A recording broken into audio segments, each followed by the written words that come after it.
Hello, good morning mga idol at maulaning araw na naman. Limlim dito, umuulan. At ngayong video ay gagawa ako ng pang sa aso ko.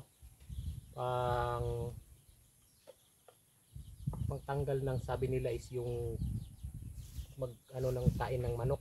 Ito, susuob ko siya ng balahibo ng manok. Balahibo ng manok at saka siling labuyo. Yan, ito nga, dalawa lang nga yung sili ko. So, 2 piraso. Hihiwain ko yung sili. Tapos ilalagay ko dyan sa buho ng kawayan.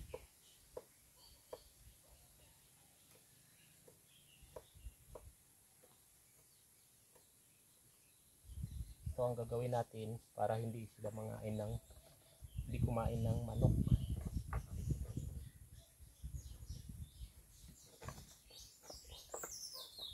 Tapos lalagyan mo ito ng baga na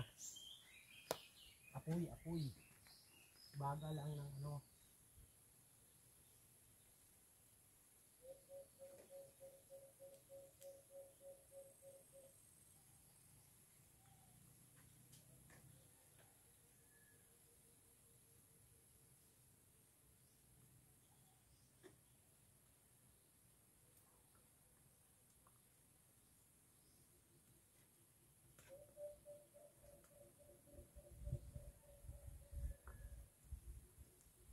yan, is nangangamoy siya ng sunog na balahibo ng manok. Puti! Kadali! Puti! Puti! Puti!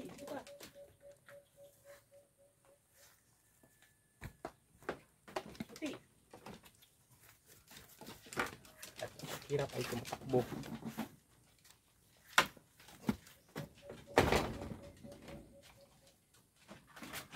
Tapos ang gagawin po ninyo sa kanya ay ganyan. Tapos isusubo sa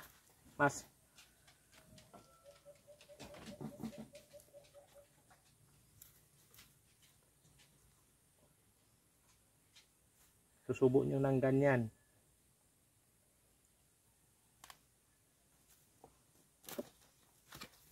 Ito naman kasing aso ko is mabait naman ito.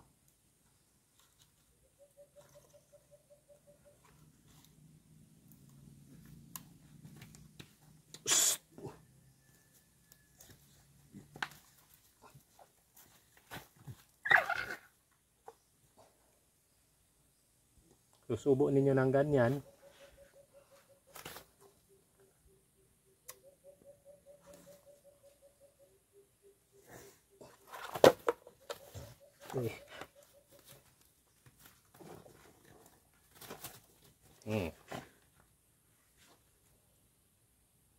Naubos na yung apoy. Ganun po ang paggawa na para mawala yung pagkain ng aso ng manok, mahinto.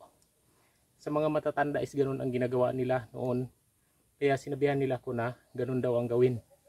So ginaganyan ko siya,